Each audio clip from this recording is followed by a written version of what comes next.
All right, tonight we got Brian J. Cano, and he's a TV personality, paranormal expert, author, and a public figure. And we're going to pick his brain on a lot of things. You may have seen him on Paranormal Caught on camera.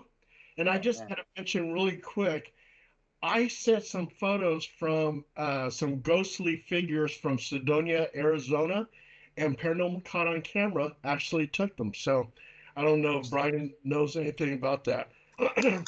uh, Sci-Fi's haunted collector.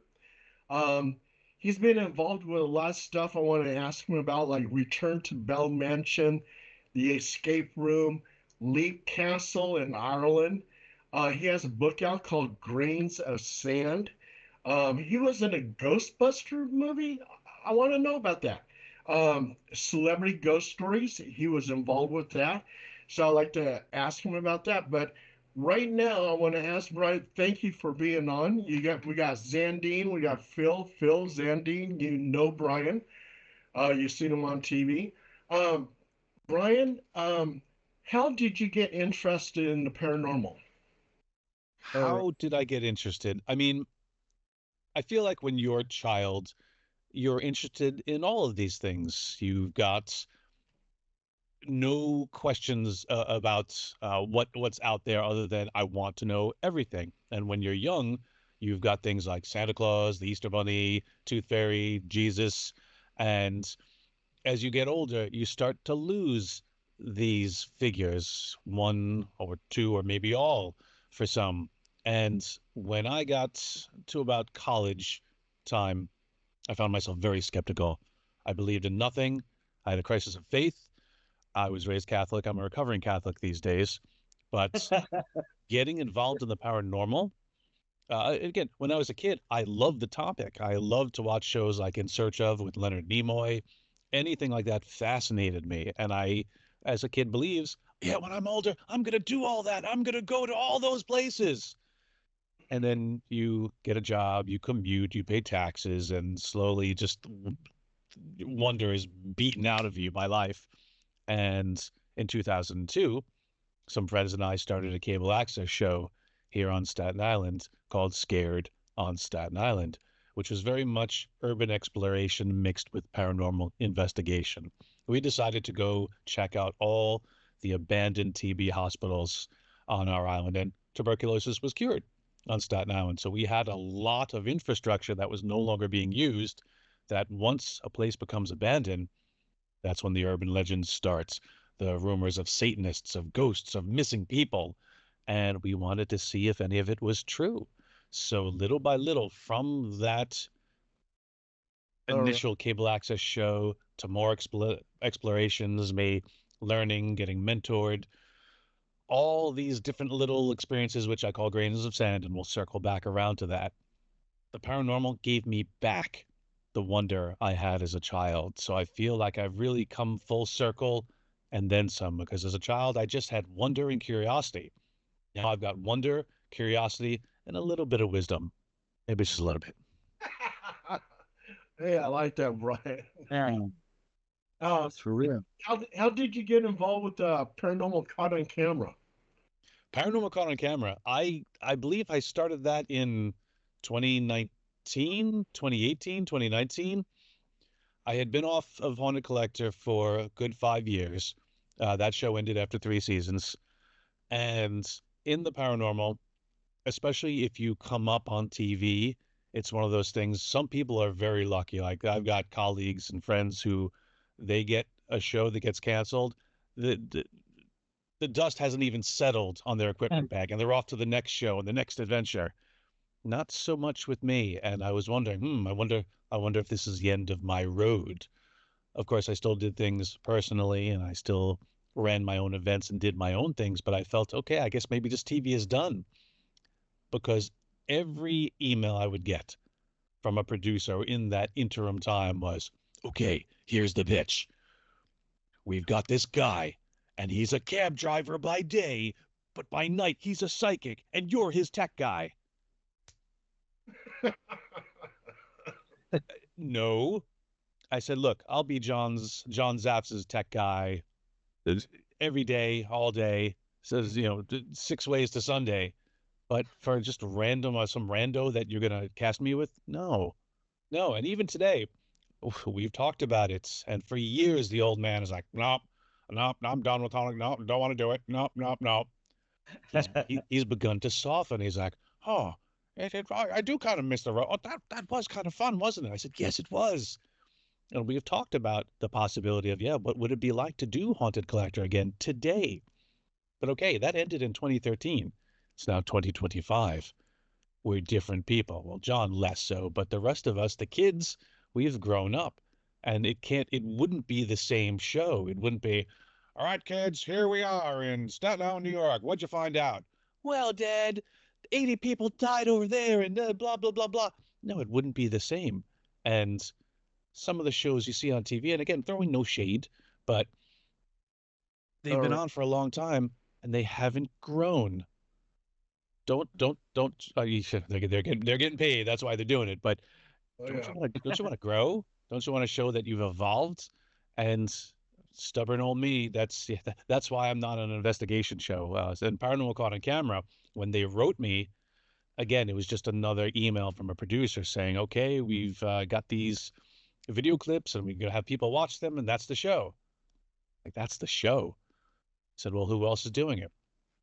List of names came down, and I didn't know too many of them, but one stood out, and that was Rosemary Ellen Guiley, prolific author of dozens of books on the paranormal, pretty much the female Hans Holzer, just a walking, veritable encyclopedia of paranormal knowledge herself. I saw her doing it, like, yeah, all right, I know Rosemary. If she's in, I'm in. And the rest is history. That's cool, Brian. I know Zandine's got some things he wants to ask you. Lay it on me, Zandine. No, Brian. They actually call me Paranormal Soul Brother. Paul's the only one that calls me by my name.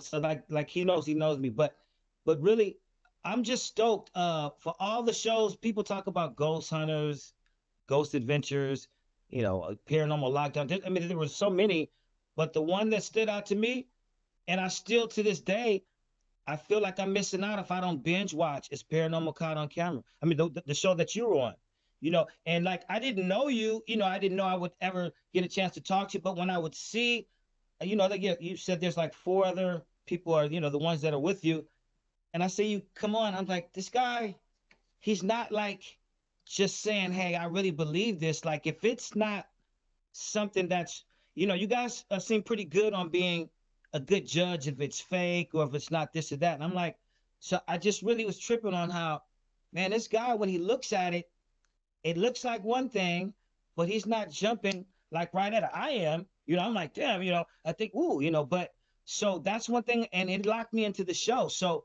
I just want to say, whatever you did, whatever your charisma or whatever it is, it locked that show in for me. So I don't even watch the other ones like that, man. So um, I don't know what your secret is, but yeah, I just started doing like a local. I did like WKRP in Cincinnati when I was like a kid, and so like I kind of saw how they shot things, and they had me as just like kid from the ghetto that was a rapper. I stole something from the show, did these things. And I'm like, why did you guys have me do that? He says, no, no, no.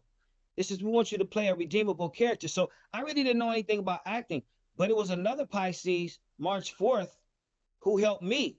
And he took me through my lines and he said, man, you would bomb if you did it like that. Do you want to listen to the money I pay for acting coaching to date and blah, blah, blah? I was like, sure. So he actually helped me. But, I started doing a Paranormal Soul Brother. I was just trying to do something fun. Like I like to dance and sing and all that. I'm sure you probably do something else artistic as a Pisces. I'm wondering what that is.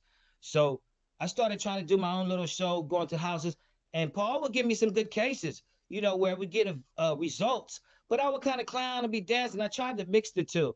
But once that stopped, I always did music and everything, and I kept watching Paranormal Caught on Camera. I'm like, you know what, man? I might not do my thing, but these guys are doing it. And matter of fact, I got shit saved right now from you guys. So, I'm just stoked to be here. I don't really have much questions. I'm a fan. So, Well, I'm glad you're having fun. Well, hey, thank you for watching the show. I'm glad you enjoy it. On your own projects, yeah, just have fun with it. Once it becomes a drag or once it becomes work, yeah, then there's no reason. I mean, there's tons of people out there who are doing it, and I see them not enjoying it. And life is too short to be stuck in something that, I mean, there's jobs you got to do, and we don't always like our jobs, but we got to do it. Got to take care of, pay the rent, roof over our head, and all that. But yeah, for this, just like the paranormal gave me back wonder, it also gave me back this camaraderie with friends. I was having a good time. I was having fun. I was having adventures. I mean, who else gets to run around in the dark in random places on various weekends with your buddies? And that's a thing we do now. Because back in the day, all right, we're talking the 60s, the 70s, you had figures like Ed Lorraine Warren um, going out there doing these things, Hans Holzer. It wasn't necessarily the paranormal, it was the occult.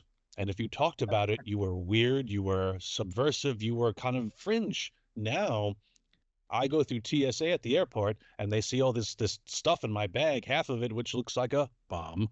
And they're like, "What's all this?" And I said, "Yeah, I'm a paranormal researcher." And like, "Oh," and they want to talk about it. You can talk about it now, which is great. And with Paranormal Caught on Camera, what I love about the show's format is that unlike the investigation shows are locked. Okay, you're watching the people, they go through, they get the evidence, they show it to the homeowner, and they say, okay, here's what we caught.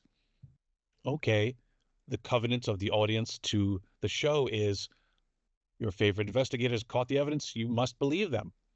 Paranormal Caught on Camera, it's different. We say, all right, let's watch some videos together. You don't have to, but people come up to me and they're like, "Oh, that UFO video I saw last week. I don't know. I think that's fake." I'm like, "Good. So did I." Question what you see. Yeah. The show is about we're starting a discussion. We're not saying you must believe this because Brian's saying you must. No, I'm saying question it. I'm saying watch it and really pour over it. Sometimes there are viewers who catch things that we don't. We're filming and we're kind of racing through sometimes the clips, whereas you'll get people who really zoom in on it. And so there have been times where I learn from the viewers. For instance, they're not always kind about it. The show used to air on whatever day it would air on, and I would live tweet along with the show. So people are watching it and saying nice things, and then there would be a UFO segment, and half the people. And again, ghosts and spirits easier to investigate than UAP phenomenon because I don't have a jetpack, so I can't go up there and look. Someone said, "Oh, you guys are idiots. Oh, that's just Starlink." Oh, blah, blah, blah, blah, blah, blah, blah. And I said, "Oh, well, how would I know? I'm not omnipotent, but I learned something." So now every UAP video we get, I'm like, "Oh, well, maybe that's Starlink. Let's look into it." So I'm constantly learning as I'm watching the show. Hopefully the audience is too. That is cool. That's ugly. Brian, I noticed that I guess you're going to Leap Castle in Ireland. I went to Dublin Castle in Ireland, and it was extremely haunted. Um, I didn't know anything about Leap Castle. Can you tell us about that? Lip Castle. I can only tell you that I'm going there with Mysterious Adventures Tours later this year from October 28th to November 4th. And one of the special things, it's going to be an amazing trip, an amazing tour, but on Halloween, or rather on Samhain, we're Yeah. going to be investigating Le Castle. And it's going to be my first time there. Um, I'm trying to manage my excitement about it. It's one of the things I'm really looking forward to this year. And there still are spots on the tour available. But that being said, we're going to be hitting a lot of spots uh, throughout Ireland. And one of them, I'm a pop culture junkie. So one of the places we're going to are the Cliffs of Moher, or as better known in The Princess Bride, the Cliffs of Insanity. And yeah, Oh, I went to Yeah, Guinness. yeah. I went I'm to going to enjoy that. Just reality. Have you been to Ireland before, or I've been to Northern Ireland, so no? that's part of the UK. This Ireland, I've never been to. Yeah, I took a train and I crossed the border so I could say I was in Northern Ireland. I was in Newry, Ireland. Yeah, Mhm. that's cool. That's cool. Phil's our little genius guy that gets these videos all together. He's done a documentary for PBS and stuff like that. I know he's probably got some questions for you too. Um, hey Brian, thanks for being on the show. But I guess my first question is, with everything you've done and everything you've seen, has there been any one thing that really just like scared the hell out of you? Over the 23 years I've been doing this officially, and I say officially because a lot of people exercise new math when giving their resume about the paranormal. It's like, yeah, I was interested since I was 10, so I've been doing it for 4 decades now. I've been researching for the past 23 years. And like I said, when I first began, I was amidst that crisis of faith that God is dead and we're alone and there's nothing. Oh, you saw your grandmother? Sure you did. I'm going to find the logical explanation to this. I'm going to find the rational reasoning behind this activity you're seeing. And every case I went on, every exploration, every book I read, every person I met was akin to a grain of sand. I was expecting this to be the thing that turned me around, that convinced me. So, okay, grain of sand. No, this is not. Oh, another one. Okay, let's go. No, this is not. By itself, a grain of sand is not very impressive. It's okay. It's just a little tiny thing. You drop it at your feet. As the years passed, I looked down at my feet, and metaphorically speaking, I was standing upon a beach made up of all those grains of sand, and I had to consider what that meant.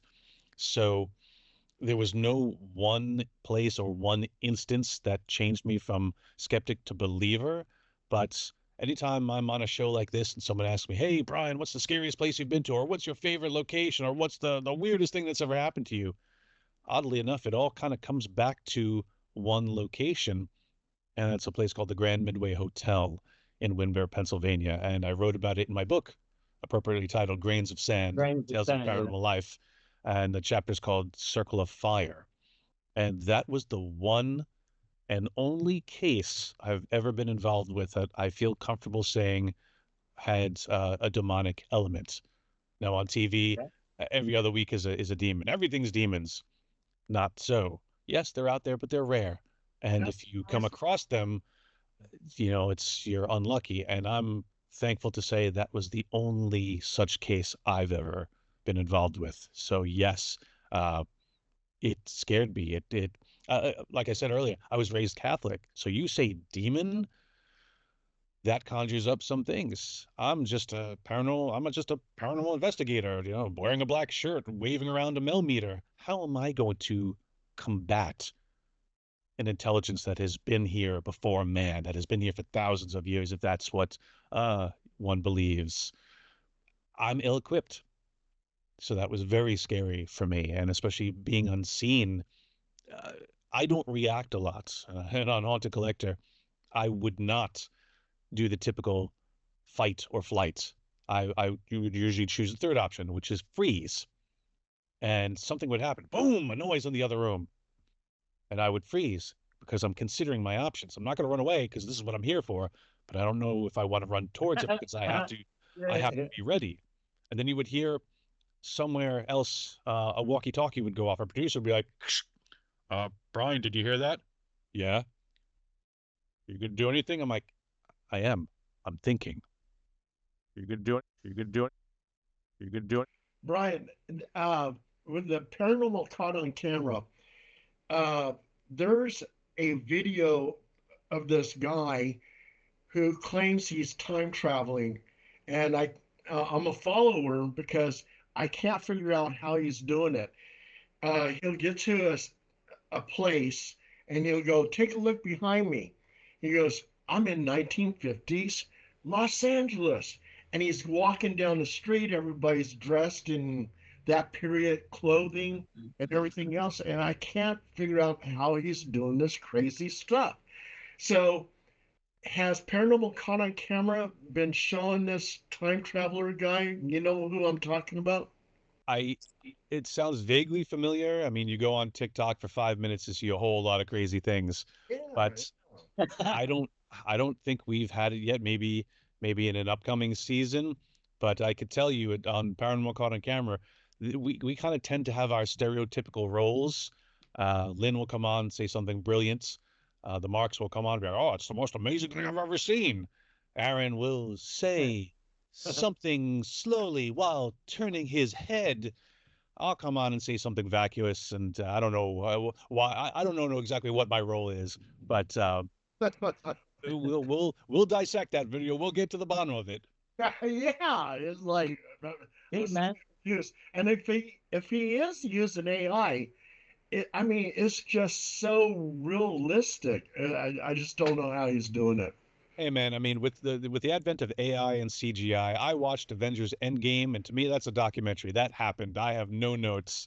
Uh, yeah, I know. I mean, if you go on like SuperZon or any of those new newsletters, I mean, AI, they'll give you 5 new tools of video imaging and stuff that's so unreal. I mean, you can just look it up and do stuff. And people in the industry don't even know half the tools, it seems like, yeah. But back to what you said about demons. Um, Me and Paul, well, actually, Paul had a title of Demon Warrior. I took a particular interest in him. Just I don't know why, but I started just studying them from whether they're Mesopotamian, Iraqi, Egyptian, African. And then the thing about the daemon that the Greeks I learned is that they always they considered an extra human, but a lot of people in the days, as the way it goes, would have a demon for good or bad purposes.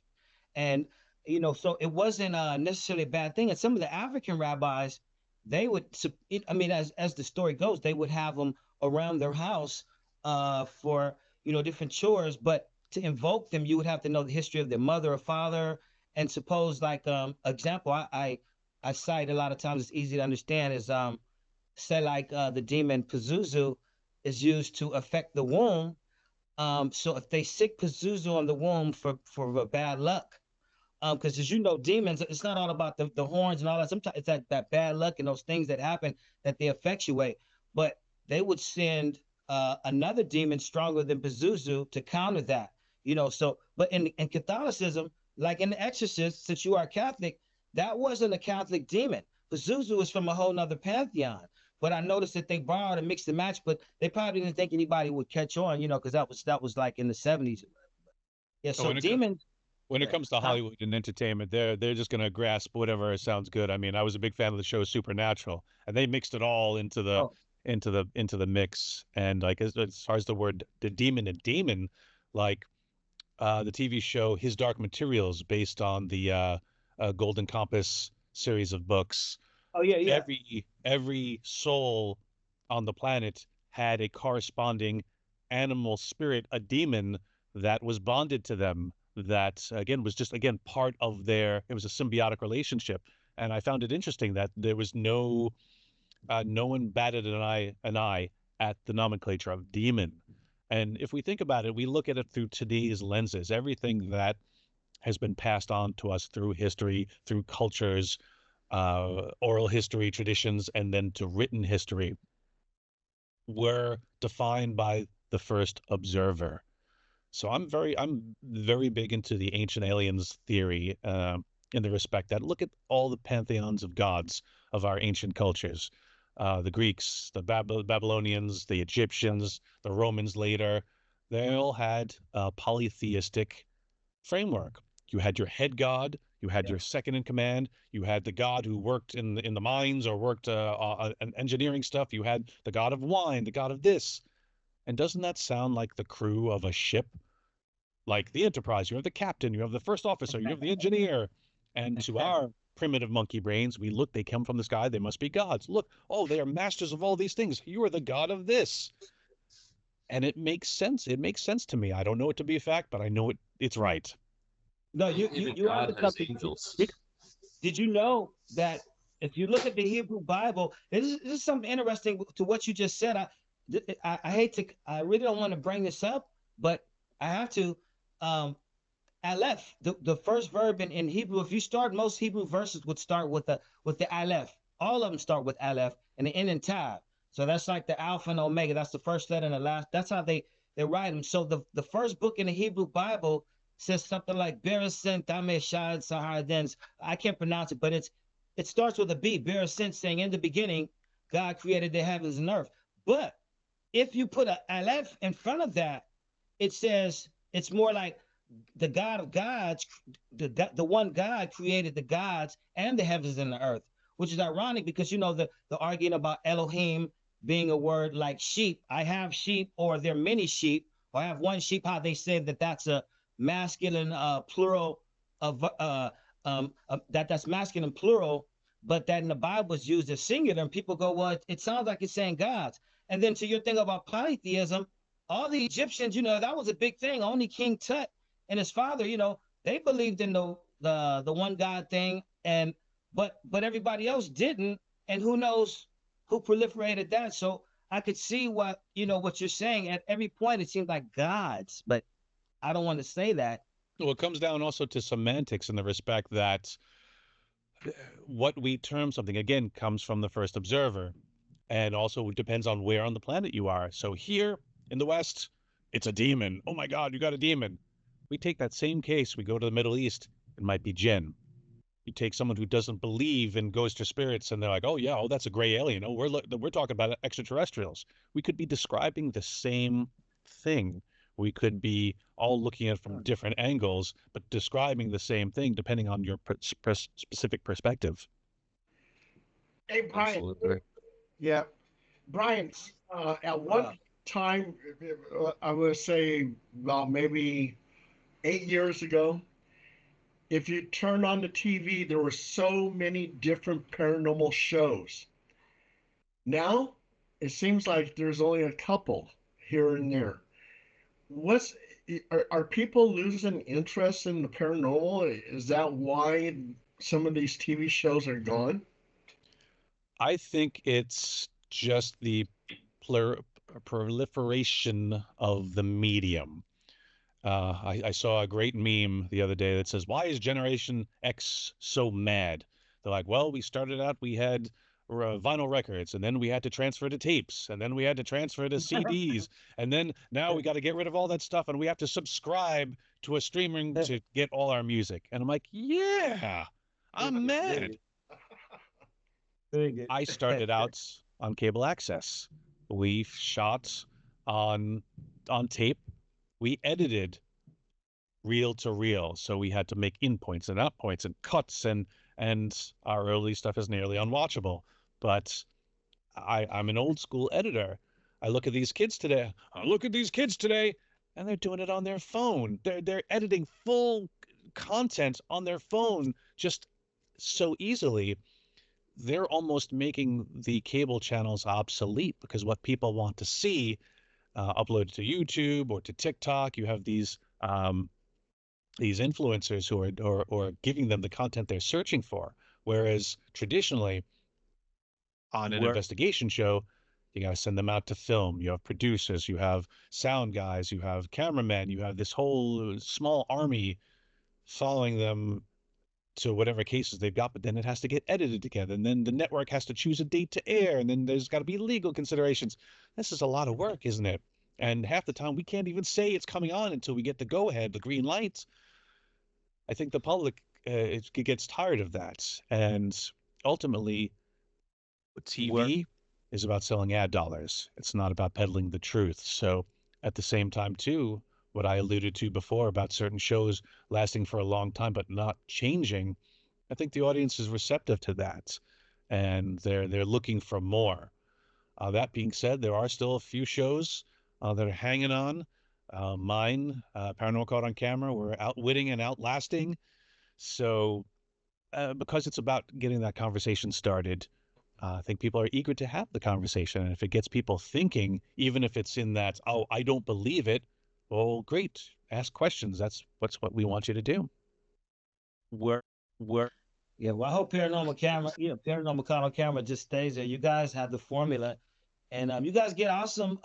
Whoever scrutinizes the material, that's another thing too, because they got these other shows and they have like some stuff, but I don't know. You guys, I don't know who picks it, but all of it's like something where you're like, okay, well, I mean, do you pick them personally? I don't. Each of the talking heads, we have an opportunity. Like if something lands on my desk and I think it's great, I'll send Okay. it in and I'll say, hey, I like this. And a lot of times it will make it onto the show. Other times we see things out in the media. Like perfect example. Okay. I think it was 4 or 5 years ago. There was a video that went out from someone's driveway security cam, and it looked like this emaciated, gaunt, elfish figure, running around in the person's driveway, flapping its arms like doing the chicken dance. I saw that. And when it first hit, it was everyone's like, "Oh my God, look at this! Look at this!" I see it, and that damn thing go, "Ooh, this would be great to submit to the show." An hour Word. later, William Shatner on Twitter totally destroys the clip with logic. And I said, "Oh, yeah, okay. Shat's got the right idea. Okay, yeah, I guess this wouldn't make for a very good segment." 7 months later, I get the email for the next episode that we're filming, and lo and behold, that clip is on uh it's on our roster, so we have to comment on it. And what's great about it is that, again, pop culture junkie, I always try to get famous Word. quotes or other geek nerdery onto the show. It's like a little personal scoreboard of mine. And half the reason is that is, again, I just love pop culture, and B, Haunted Collective would never let me say certain things. We can circle around to that. But on that episode, when that clip ran, the figure looks like Dobby the house elf from Harry Potter. And on national television, I got to say, Dobby is free in the voice. I can't believe they kept it in, but they did. And me alone in my apartment, I got up and did a victory lap around Yeah. my couch for getting that on air. Oh my God. Yeah. Ryan, you were talking about ancient aliens. I'm also too a believer of the ancient alien theory. In fact, I was just recently contacted by ancient aliens, and they wanted to know about my investigation at Mount Shasta. Also, too, they wanted some technical information about volcanoes, which I have no knowledge about. So I was actually cut from the program. So, but I still love them. Um, on paranormal, Aliens. I know paranormal caught on camera. Um, I sent some photos. I have the paranormal hotline, so people contact me from all over, giving me information for my books and whatever. Um, they sent me some photos of this ghostly figure in Sedonia, Arizona, Arizona, and I sent it to Paranormal Caught on Camera. They sent me a check and they said, "Thank you, we're going to use it." They did an interview with me. Did you ever see that segment? I never saw it. How long ago was it? Oh gosh, that was probably Word. a year and a half. Paranormal Caught on Camera has been on for 7 seasons so far. We averaged about 25 episodes a season with maybe 6 clips Yeah. per. Paul, you're asking me a lot right now. Uh, I don't know. Brian, That being said, you probably got paid more for your photos than I do for doing the show, so good on you. Brian, I want you to watch everyone and let me know. I'll get right on it. Phil, I know Phil What's looks up, like Bill? to ask you something. Word. No, it wasn't so much of a question as back when Zandine was talking about daemons and the AI thing. I just wanted to bring up a point that the word daemon has been in computing for longer than AI has been a popular thing. Mailer Damons. Exactly. They're just programs that run in the background and perform tasks. So that, it's, yeah, anyway, to tie in with that. And the other thing with monotheism versus polytheism, growing up Italian and Catholic too, I could make the argument that Catholicism really is polytheistic when you think of the Father, Son, the Holy Ghost, the Virgin Mary, and the Archangel Michael, all the saints that they have. There is the entire Catholic army, really. So it's you don't just pray to God. In fact, you pray to to the Virgin Mary to pray for you. kind of thing. It's ironic how it goes against the command, "Thou shalt have no other gods besides me," and yet we're encouraged to pray to saints, pray to archangels, pray to everybody, pray to the flying spaghetti monster, and Exactly. it's fine. But that being said, um, when we talk about religions, I mean, I'm very much, and this bristles a lot of people because again, I think Kevin Smith said it perfectly in his movie Dogma, where Great movie. Chris Rock's character as the 14th apostle Rufus, he says, it's belief is not good. It's better to have an idea because you can change an idea. Beliefs are tougher. People die for it. People kill over it. And Right. look at all the religions, line them up. I don't think any of them have gotten it right yet. And for the most part, Catholicism, and yeah, now the Pope's going to come after me for saying this, but someone in history wanted to get divorced, new religion. Someone in history wanted to do X, Y, or Z, new religion. Does it make it so? Is God fine with this? Well, he doesn't care. He's busy doing other stuff. We're down here kibitzing over eat meat on Friday or go to church on Saturday versus Sunday. Exactly. None of it is important. But back to ancient aliens. In those circles, there's something known as the cosmic law of one. And it pretty much, it kind of reads like the Ten Commandments. And for the most part, if you took any religion, regardless of the flavor and what holiday you're currently celebrating, don't kill, be good. Like the basics are the same. And in the cosmic law of one, it's very much the same. So again, ancient aliens, if they gave us these rules that came from God, yeah, Moses went up a mountain. Did God give it to him or did a ship land? Whatever the story, whatever the actual origins of the story, and we're hearing now about President Carter learning about the truth about Roswell and the things they know, and the fact that religion. They said yes, the aliens gave us religion. All the things we're hearing now. What do we believe? Belief is hard. It's going to be hard for a lot of people. Ideas, yes, we can roll with the ideas. Um, like I said, I was raised Catholic. I've never had a hard time shedding that. I think, again, I think it's good to have faith.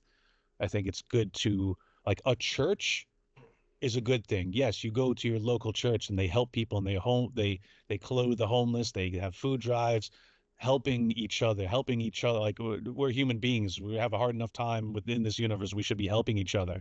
But the church, you need all that gold and pomp and circumstance. That's not what it's about. And I'll shut up now because you just lost all the viewers in the South. They're not Catholic anyway. No, they're not. Ryan, do you still paranormal investigate? I do. I mean, I'm a researcher. I'm a paranormal researcher because again, to evolve, there are only so many EVP, so many lights going off on a meter. Like it can't just be the same rote process every Friday and Saturday night on an investigation. Yeah, And no, man. people are out there, they're having fun, but that's all they're doing. They're cosplaying, and there's nothing wrong with that. But for me, I'm looking to lock down theory. I'm looking to get something repeatable that when someone says, "Can you prove this?" Okay, we can come a little closer. I've been studying at the Rhine where they're actively doing experimentation, not necessarily for ghosts and spirits, but they're a parapsychology center. Mind abilities, PK, ESP. I do feel a lot of the activity that we experience is coming from ourselves. And again, if we are just spirits in a material world, we're just driving these meat suits we're in, what happens to us when we die? Is there a survival of consciousness? There's a lot of questions to be asked, and it's not enough for me to put on the black shirt and go out every weekend and go, oh, knock once for yes, twice for no. Oh, did you hear that? It's old man Peabody. I want more. I'm looking for more. And don't forget to turn your head like, yeah. What Paul? Yeah. What he's saying about religion, for me, Brian, like Frank Strange's in that story of Valiant Thor, that was one story that kind of not tripped me out, but the fact that that guy came here asking about Jesus, saying, so the way the story goes is saying that he was on other planets, and he wanted to give us the message, but they said no, as the story goes. Um, but then there's other stories like in Italy, the aliens coming down, giving these people, enough knowledge to get gold and rubies and stuff where they build a church, or people talking about just being spiritual, not necessarily Christ. But there's been a lot of that, more than people, probably more than they've reported. So I don't know if it's just, religious lore, but as far as coming down and having to be accountable, where some of those aliens say, hey, listen, you guys believe in God. We actually know where he is. There was a story I read in by Philip Kampf. He had this book. It talked about he was on a ship and he said he got abducted. And when he walked through this white room, they had these big giant mirrors. And he said the people, he said, obviously these aliens weren't really sensitive to what humans like because they had them, their backside in the mirror and with the lights on it. So he said he walked through that and he was tripping out, but he saw a chaplain, what would look like to be a chaplain. And he asked he thought this entity was female. And she said, yeah, chaplain. She says, yes. So she said that you guys have faith, but we know where he is. So she proceeded to tell them about their kind of like myth of this Methuselah character. These guys lived really long to do these space voyages, and they had come across the barrier where they had come up and met God.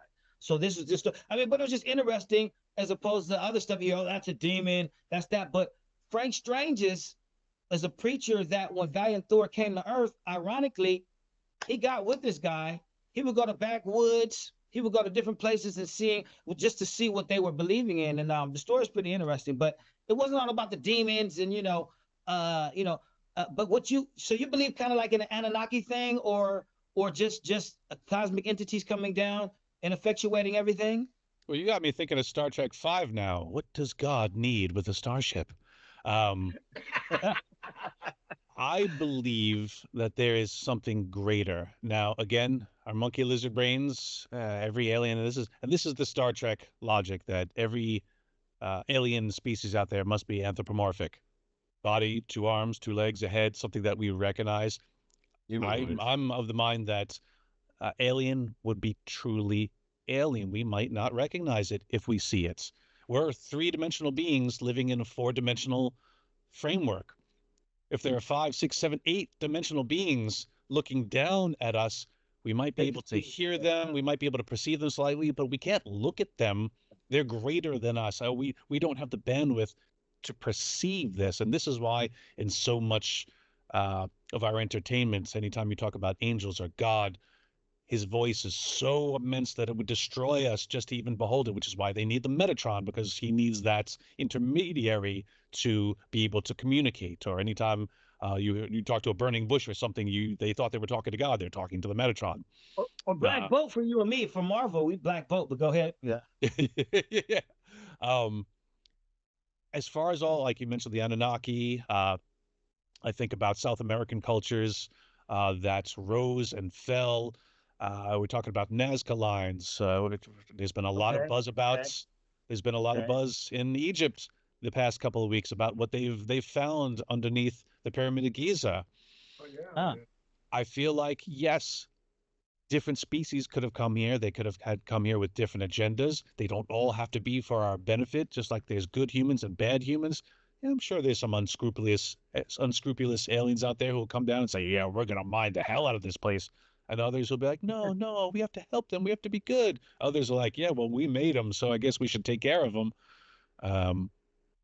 There'll be a lot of different agendas. And I think that's part of what makes disclosure difficult, because how would you say, here's the explanation, when there are multiples and they don't always mesh? That's true. Yeah, with all these people doing this and doing that, bring on the flood.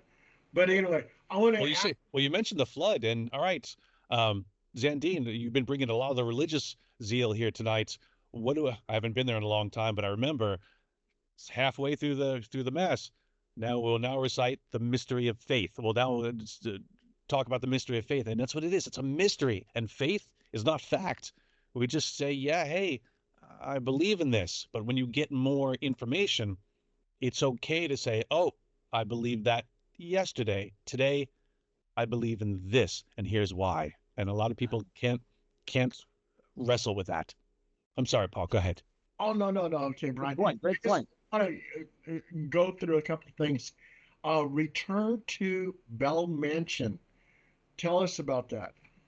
Yeah. Return to Bell Mansion. It's where Dustin Perry and I are going to reunite for one final time at the Bell Mansion. At the end of this year, the Bell Mansion is changing owners. So usually when this happens, places stop becoming paranormal friendly. We don't know if they're going to still be open for our type of business because I think they're going to be doing weddings and other things like that and just shutting down. So we both have been there separately. We love it. We think it's a great paranormal location.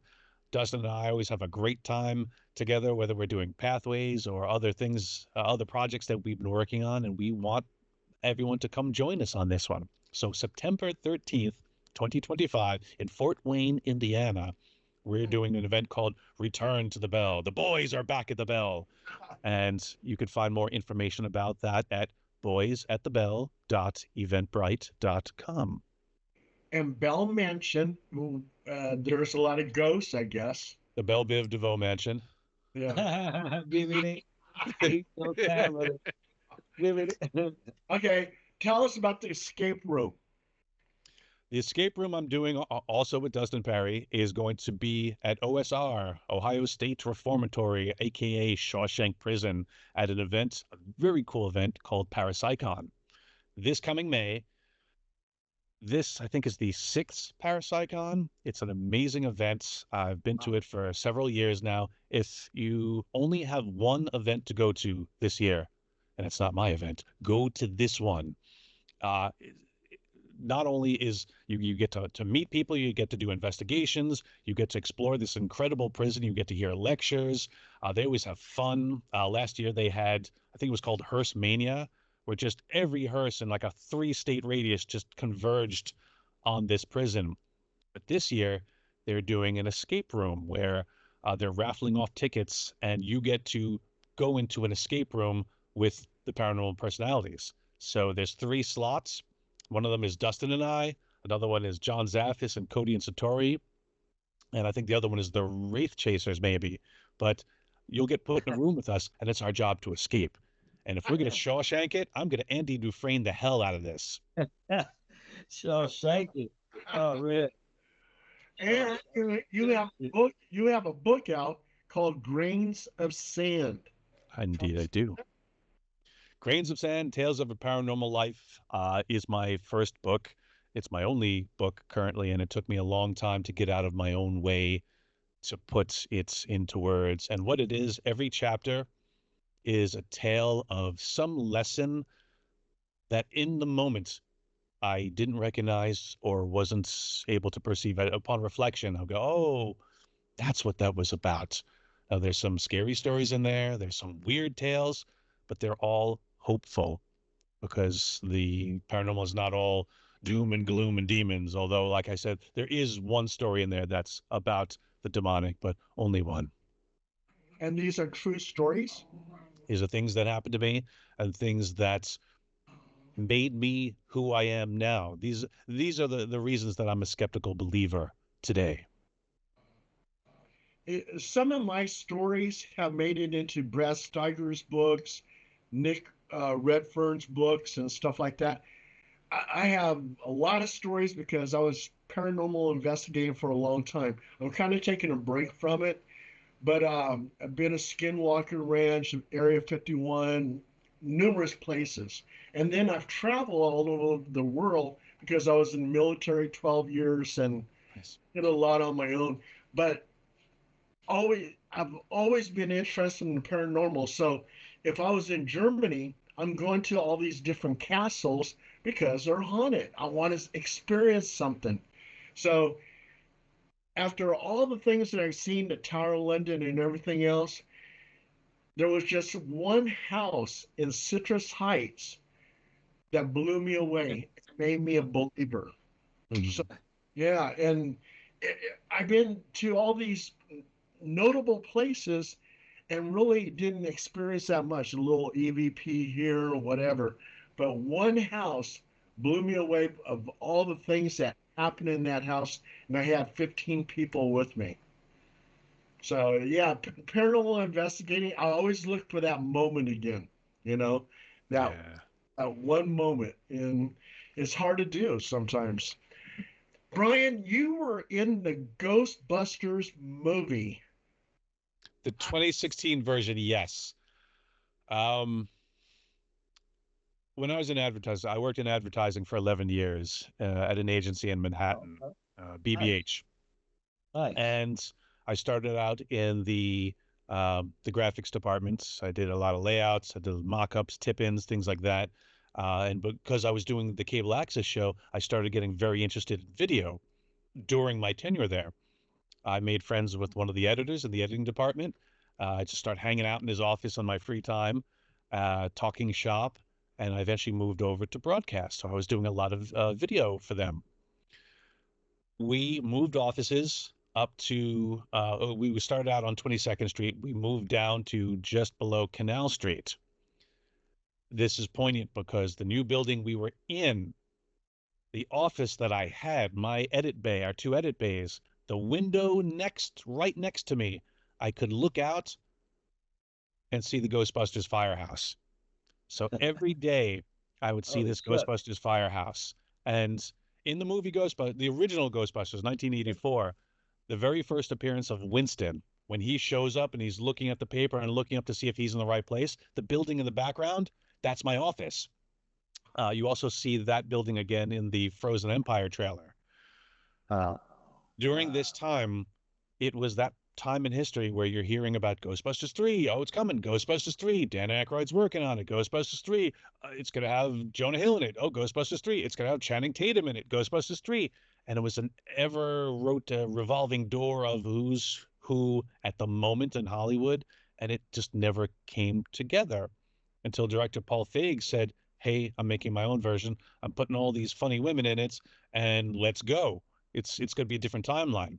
And yes, it hit a lot of controversy. Yes, it hit a lot of people getting rubbed the wrong way, and even I was rubbed the wrong way. So that's not Ghostbusters. But one day, I got the email saying, "Hey, we're looking for extras." Now, when I worked at the ad agency, every day I would look down at that firehouse and go, if they start filming there, I'm running my ass down there. I'm going to be in that movie.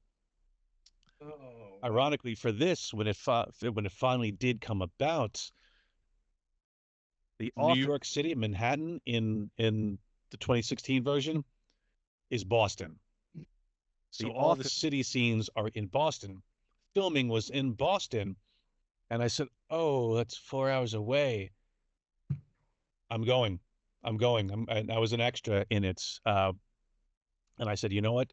No one will see me in it, but I'll know." And yeah, I got paid. I got paid by Columbia or whoever was distributing it to sit in that theater scene with thousands of other extras, watching them bust their first ghost from different angles. I met the director. I met the girls. It was all very cool. But yeah, I mean, and honestly, for whatever your opinion of that specific movie is, it was instrumental in getting us the next two that we got, which I'm a big fan of the franchise. So I was just glad we were getting more Ghostbusters, and I could say, yeah, I was in Ghostbusters. It was a dream deferred, but I did it. that did is you so Tav Hardy on that? that is Did you so Tav Hardy for SAG, or did you get your Tav Hardy points towards SAG, or were you going towards that with that part? I didn't have lines. I was an extra. I've done a lot of background acting work in my time. I was actually in Big when I was 10 years old. Um, and that's one of the few roles I could find myself on screen. I'm like, there I am. Only on They add up Paranormal though. TV do I get to speak. Hey, Brian. those parts add up though to Tav Hardy, and then they say, hey, you got enough of those. I didn't know that at first. I thought you had to get like the big part, but that's cool though. I didn't know. Well, I'm finding out from you now. Yeah, I know. I thought you needed a certain amount of lines to be SAG. Hey, Brian. Um, Back in the 70s, I had the Guinness Book of World Records of disco dancing. If you go to Wikipedia disco and scroll down to the dancing, you'll see it. I danced 8.5 days. So Oh, I had the world's record. So Maybe That's awesome. And also, why would you do this? maybe Cocaine. Cocaine's one hell of a drug. uh, but anyway, so I did this, and after I was done, they sent me down to Hollywood, and I was an extra in Roller Boogie and Skate Town USA. And I did a one disco commercial. I don't know if you know this movie, Thank God It's Friday. Well, the disco, The they office. did the interior on a soundstage, but the exterior, I did a commercial for that club. And Okay. um, and I did another one called Grad Night. But yeah, it was cool because, just being an extra, I'm part of that history, and I know what you're talking about with the Ghostbusters. If I had seen Ghostbusters and they're filming out there, I would have ran my ass over there. And I had to. I mean, it was one of those things we also weren't allowed to say anything about it. Our phones were confiscated, so there was definitely no set photos. Um, and the days were grueling. They were long. And so because we were extras, we kind of were just told to sit down and shut up. And I get it. But I can say, I've done it. It was an experience. I had to do it.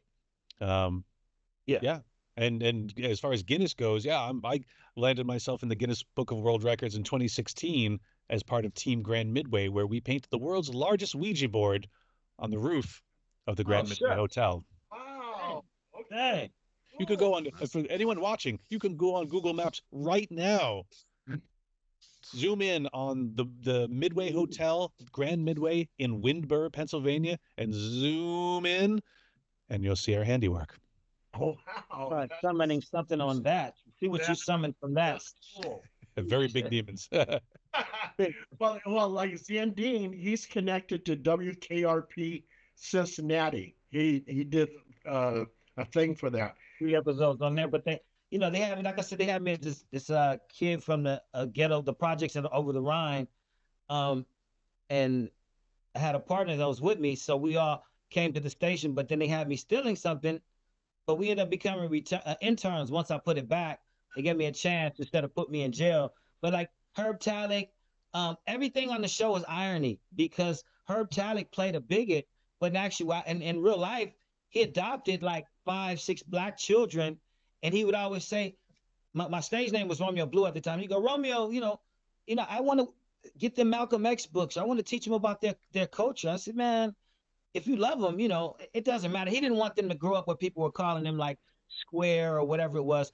And if you look at Les Nessman, who was the nerd on camera, off camera, Richards was the most serious one. That's like one time the microphone hit him in the head and everybody was laughing and he just stood there until they finished. He said, "Can we get on with this scene?" And everybody's like, so, and he'll tell you, he said, "Hey," he says, "Romeo, if you can't get a record out, or you can't, get it out in that medium, why don't you write a book?" Then he told me about some lady in turn of the century that the stripper lady who wrote her books and burlesque and got, just beautiful wealth of knowledge, when you're down. But even still, somebody like you in today's time being on the show, for me, that's like you say they don't pay you much or this or that, but you're visible in the way. Man, I think you could have your own YouTube page with like X amount of subscribers, and they would love to whatever content you put on every month, man. You've got the type of pull. Why don't Send you them do my something way. like that? Send them my way, man. I'm ready. Hey, you I'm can at do it, man. You can do it. WKRP in Cincinnati. And, well, WKRP also gave us those flying turkeys that don't fly. I thought they flew. That's the one everybody loved, man. They loved that episode. They do. If you want to watch it, go up to Hip Hop KRP episode 14 for one. It's called Hip Hop KRP, and don't laugh, man. You'll see the hair do to look funny. I will. And all that, but yeah, I will. See, I know and Brian were 1 degree from Ghostbusters. Noah and Zandine 1 degree from WKRP. And Phil 1 degree from PBS. Well, that's what I loved about the Kevin Bacon game, and now it's Kevin Bacon game's a lot easier, like 6 degrees of Kevin Bacon, and it was very easy to draw a line to that because for me, again, doing big with Tom Hanks was in Apollo 13 with Kevin Bacon. finished. That's it. Done. Well, Zandine was on screen with Bubba from Forrest Gump. Yeah, You he know? actually is the one. That's the Pisces. He's March 4th. He's the one that discovered me. Actually, he is the one. He says, "Hey, I'm the only Pisces that March 4th, March 4th, my birthday is." Well, I says, "Well, but you know what? He with Tom Hanks, he asked me to go down to Georgia to he recite his lines, and we were working on some music or whatever, and I says, man, you gave us a contract to finish it this time. I'm not going, but my brother went, and he said Tom Hanks, was like the funnest. He said he knew he was scared of snakes. Tom Hanks was buying these fake snakes, scaring the bleep out of them. Signing everything. He just said he's just a really good guy, man. Like he said, he was the best. The Office. I'm happy to Tom hear Hanks. stories like that. I like that because now there's a backlash in the media. Oh, Tom Hanks, he's this and that, and then I hate seeing negative stories about beloved people that I've grown up with. And again, I've loved watching all his movies and the TV shows, and just man is a national treasure, and I'm saying it. My brother said, hey, my brother said he was going to, like, he had shirts, he couldn't be there that day, and he asked, hey man, could you still sign it? Won't be there. It's like signed everything, and he told him, he says, you know what, you got something there, like, and actually our big brother, he was little, like, we always tease him. It's like, man, did you get jealous? Tom Hanks liked him better than he liked you, but yeah, I don't. That's all that's the only memory I've had, man. He was just, from what I hear, was a really good guy. Every time I think of Tom Hanks, I think of Wilson. Wilson, I'm sorry. I'm sorry. I'm sorry. I was the first to see Bubba though. Movie all the time, but the different scene, I'm always like, I have made fire. That's a great scene. Oh, Brian. Okay, you were also too on Celebrity Ghost Stories. Who was a celebrity? That is that is literally a grain of sand. Because we were filming our documentary Haunted Snug Harbor, and Snug Harbor, in addition to being a historical place, a cultural center, it's a lot of mixed things overlapping there.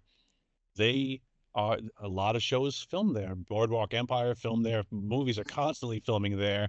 I think I saw Iron Fist filming there. Dozens of movies that I've never seen or don't remember the names to use their campus, and it's a beautiful campus.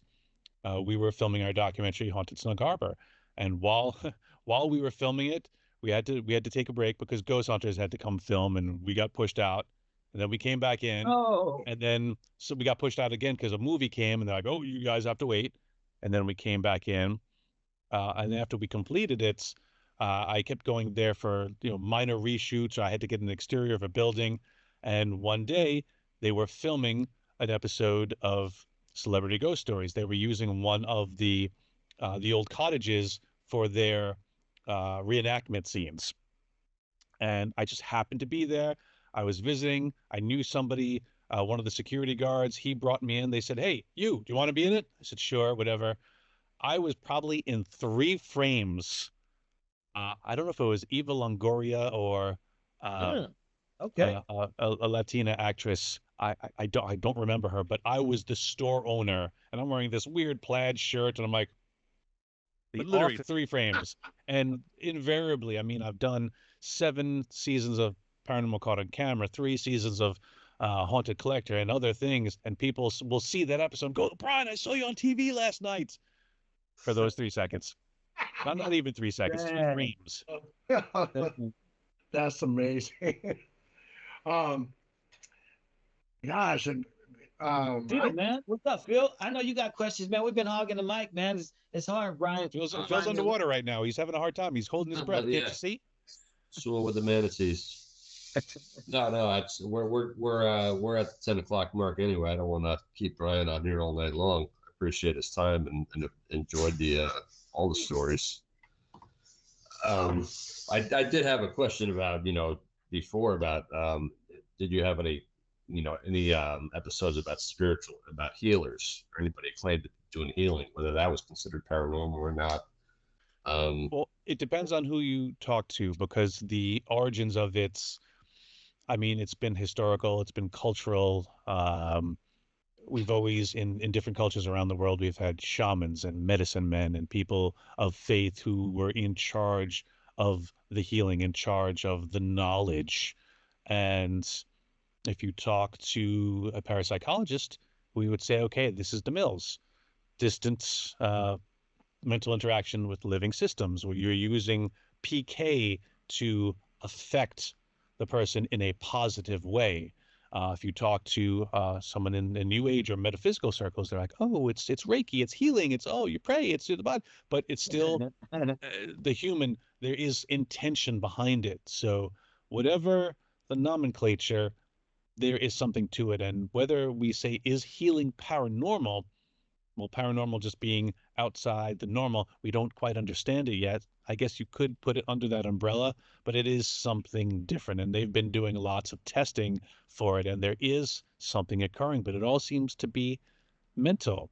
A perfect example. I'm going to mess up the site, so I'm not going to improperly cite the research study, but there was a study done on the effects of distance healing to women who were healing from an operation. Now, they had all these women who were getting surgery done. It was either for reconstruction or for just cosmetic. None of it was life-saving. None of it was, okay, these people are dying, they need the surgery. It was all voluntary. So they said, hey, do you want to be in this study? A third of them, they divided them into 3 camps. One camp, they said, all right. And they put an implant in all of them to track the growth of I forget what it is, but essentially the regrowth of skin, the regrowth of tissue. So the more that was happening, they could measure who was healing quicker than others. So the first group, they said, okay, you might be preyed, you might get distant healing. They were definitely going to get it, but they were told that they might. Maybe yes, maybe no. Second group, they said, you might get healing. They would never get it, but they were told you might get it, you might not. Third group, oh, you guys are getting healing. And they were given the healing. They did this for a month. The distant healers would focus on a picture. They would just concentrate on sending them healing energy, Reiki, Qigong, whatever their particular brand of DeMille's was. And what they found at the end of it, which group do you assume would have the highest rates of success in the healing? I suppose the one that they told them definitely we're going to get it, right? That's what you would think, and that's what I thought. You assume, okay, you know you're getting healing, you're going to heal. But that group was the lowest. They had the lowest incidence of healing. They also had the highest occurrence of depression afterwards. And the hypothesis there, when they're interpreting the data, they felt like, okay, because they were told you're getting the healing, maybe subconsciously they said, well, I don't have to do anything. I'll just sit back and get the healing. Whereas the other two groups are like, well, we don't know if we're getting it or not. So it's, mentally they're hoping to heal. And when they get it, it almost kickstarts that sympathetic nervous system to say, okay, healing's starting. Whereas the people who knew they were getting it, perhaps it's that personal, all right, I don't have to do any work to supplement this, in the same way that you want to lose weight, you can't just take a pill, you got to get up and exercise. There's things you have to do to help yourself along. And the results are the exact opposite of what you would think. And that's in the vein of this healing research they're doing. I think it was Dean Radin. But don't quote me on that. Do you remember a movie called Resurrection with Ellen Burstyn from around 1980? I don't know if I've seen it. 1980. If you ever get a chance to check it out, it's a pretty cool movie about a woman who drives off a cliff with her husband and then survives. He doesn't. Suddenly, she has the ability to heal people. All right. Pretty good movie from 1980. So it dates itself, but it's pretty good. As they often do. Brian, I know it's getting close. Well, we're finished of the hour, but I just got to ask you a few things. Sure. Uh, The have office. you ever done UFO hunts or cryptic hunts like looking for Bigfoot? And have you ever been to Bridgewater Triangle? Have I done UFO hunts? Not really. I don't have a vehicle of my own to go into the atmosphere. I have looked into the sky and said, "Hey guys, I'm here." That being said, there's a lot of talk these days about CE5 protocols and the fact that putting yourself in a meditative state can actually facilitate contact with these beings. I don't know how I feel about that because I do feel that if it's just energy to energy, spirit to spirit, there can be some contact made. But where I fall off the truck is okay, you are a unit of extraterrestrials and you're in your craft. You were sent to Earth. You're on a mission. You've got something to do. You have to go over there to do whatever you got to do. And meanwhile, there's 5 hippies in a field over there going, "Oh, we want to talk to you." You're telling me they're going to stop their mission to go over to talk to these people because they owned about it? I don't know. But that being said, I've been wrong about many things. So I'm open to it all. Okay, Uh, you're so I know you've probably been to Bridgewater Triangle. I have Okay, did you find anything there? trees, ice on a ledge. I found rocks. We found mud. We found nature. No puck wedgies. But again, I was there a very limited time. Okay, okay, cool. Well, this has been a fantastic interview. Tell me, Brian, how can people get in touch with you? Where can they get your book? Blah, blah, blah. You can find my book on Amazon. I would say wherever fine books are sold, but that's not true. It's on Amazon. Um, Maybe it's on Amazon. Yep. you could connect with me at my website, neverstopsearching.com, or if you want to get deeper involved in me and my projects and even help out on some of them, you can go to patreon.com/Brian J. Cano. And we're doing Paramarch Madness right now. We're in the last couple of brackets, and some of the locations that I'm rooting for are not doing well. Oh, yeah. The office. Pisces. So what do you as a Pisces, man, like fellow Piscean, what I know you do something else creative that probably people don't know. Like what is something that people don't know that you actually do pretty good? Well, I mean, I'm as a creative person, I want to check all the boxes. So, have I been on the big screen? Check. Have I been on TV? Check. Have I written a book? Check.